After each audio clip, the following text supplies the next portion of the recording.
प्रधानमंत्री नरेंद्र मोदी के प्रसिद्ध कार्यक्रम मन की बात के 113वें संस्करण के दौरान आज पूर्व विधायक गिरिडीह निर्भय कुमार शाहाबादी के साथ उनके आवासीय कार्यालय में गिरिडीह विधानसभा क्षेत्र का विकास एवं समस्याएं और आगामी विधानसभा चुनाव को लेकर उनसे विभिन्न बिंदुओं पर बातचीत की गिरिडीह संवाददाता शम्सी ने। देखें इस विशेष साक्षात्कार में और भी क्या कुछ कहा पूर्व विधायक शाहाबादी ने। नरेंद्र मोदी के मन की बात का 113वां एडिशन अब से कुछ देर पहले संपन्न हुआ है। पूर्व विधायक गिरिडीह निर्भय कुमार शाहाबादी अपने आवासीय कार्यालय में ज़िले के कुछ जाने पहचाने भाजपा नेता और कार्यकर्ताओं के साथ पीएम के मन की बात को सुन रहे थे। तस्वीर स्क्रीन पर अगर आप देखें तो यहाँ पर जो स्थानीय नेता और कार्यकर्ता पार्टी के हैं वो आपको दिखेंगे। सर से बात करेंगे। मुख्य रूप से अगर देखा जाए तो आगामी विधानसभा चुनाव की सरगर्मियाँ तेज़ हो रही है। बात करते हैं पूर्व विधायक गिरिडीह निर्भय कुमार शाहाबादी जी से। सर स्वागत है आपका चैनल में। 113वां एडिशन पीएम के मन की बात का आप सभी अभी सुन रहे थे। मुख्य सार आज के इस एडिशन का क्या रहा? देखिए, मुख्यतः हम लोग को जानकारी मिली कि सबसे पहले आज पहली बार स्पेस डे मनाया गया। चंद्रयान 3 की सफलता पे चर्चा हुई है। हमारे युवाओं के जो आकांक्षाएं हैं, युवाओं को जो लाल किले से उन्होंने 15 अगस्त को आह्वान किया था कि राजनीति से जुड़े, तो युवाओं जुड़ना चाहते हैं, लेकिन जो हमारे देश में एक दूसरी राजनीति चल रही है, परिवारवाद की राजनीति, जिससे युवाओं को अवसर नहीं मिल पा रहा है।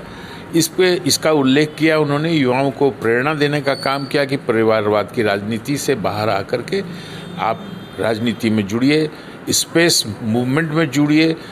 जो हमारा जो आज स्पेस डे मनाया गया है उसके तहत में हमारे देश की जो रोड मैप है, देश का जो विकसित भारत का सपना है वो साकार होगा, हमारी सीमाएं सुरक्षित होगी, इस बात का उल्लेख उन्होंने किया। और बहुत सारे बिंदु जो हमारे देश में जो हमारी जो कृति है, जो देश में हम कुछ उपलब्धियां कर पा रहे हैं, उसके बारे में उन्होंने उल्लेख किया है, जिसको जान करके हम लोग को पहली बार एहसास हुआ कि माननीय प्रधानमंत्री बहुत ही बारीक सोच रखते हैं और देश को विकसित भारत बनाने में अपना जो योगदान दे रहे हैं और लोगों को प्रेरणा दे रहे हैं।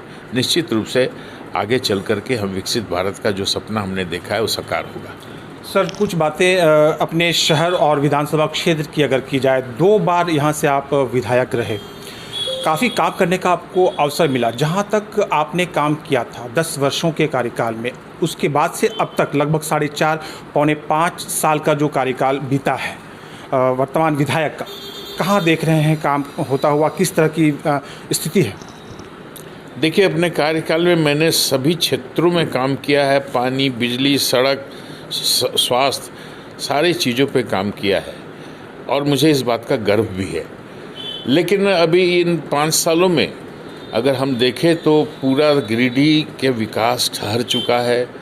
विकास की बात छोड़िए, यहाँ पर सिर्फ लूट खसोट का वातावरण बना हुआ है। ये जनता त्रस्त है और इसका लाभ निश्चित रूप से आने वाले चुनाव में मिलेगा। एंटी इनकम्बेंसी जो हम कहते हैं, एंटी इनकम्बेंसी का प्रभाव हमारी जो गिरिडीह विधानसभा क्षेत्र की जनता झेल रही है, उसको निजात दिलाने के लिए भारतीय जनता पार्टी और मैं कृत संकल्पित हूँ कि ऐसे सरकार को सबसे पहले उखाड़ना है, उसके बाद यहाँ विजय हासिल होगी तो फिर से गिरिडीह को विकास के रास्ते पे निश्चित रूप से ले जाने का प्रयास किया जाएगा। सर बीजेपी एक बड़ी पार्टी है। गिरिडीह विधानसभा क्षेत्र में भी अगर बात की जाए, निश्चित रूप से आप एक बहुत अनुभवी नेता हैं, नेतृत्व क्षमता आपकी जो है वो सराहनीय है। लेकिन जिस तरह से यहाँ पर एक अनार और 100 बीमार की स्थिति है, कई ऐसे दावेदार भी सामने आ रहे हैं, उनके नाम सामने आ रहे हैं, तो इन दावेदारों के बीच में आप अपने आप को कहाँ देख रहे हैं? देखिए, राजनीति में दावेदारी होना चाहिए। जो मैंने अभी पहले ही कहा, माननीय प्रधानमंत्री जी भी ने बात को कहा कि परिवारवाद की राजनीति नहीं करनी है। राजनीति में सबको अवसर मिलना चाहिए। अगर कोई ये आकांक्षा रखता है कि मुझे अवसर मिले, तो उसमें कहीं किसी दूसरे को चिंता करने की बात नहीं है।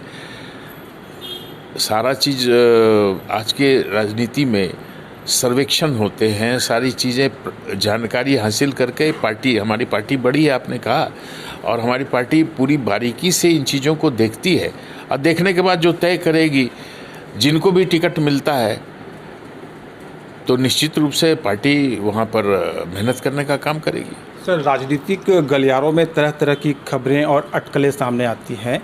चर्चाएं इस तरह की भी हैं कि अगर आपको टिकट नहीं देती है पार्टी, तो क्या आप इंडिपेंडेंटली चुनाव लड़ेंगे? देखिए, ये प्रश्न ही नहीं होता है कि पार्टी टिकट नहीं देगी। ये प्रश्न ही आज के दिन बेमानी लगता है। चूँकि मैं तो सिर्फ इतना ही जानता हूँ कि मेरी गलती नहीं है। मैंने 10 साल इस क्षेत्र का विकास किया, लोगों की भलाई की है। कोरोना काल में हम लोगों ने जनता के साथ जुड़ करके उनकी सेवा की है, और आज तक हारने के बाद भी आज मैं अपने आवासीय कार्यालय में बैठ करके जनता के सुख दुख में हम हिस्सेदारी लेता हूँ। इसलिए कहीं भी अगर हम सोए रहते या निष्क्रिय रहते तब तो एक तो समझ में आता है, लेकिन हमारी दावेदारी है और ये बात की ये दूर दूर तक सोच नहीं है कि पार्टी हमको टिकट नहीं देगी और मैं निर्दलीय लड़ूंगा या दूसरे दल की बात करूंगा। ऐसा बात अभी बेमानी है।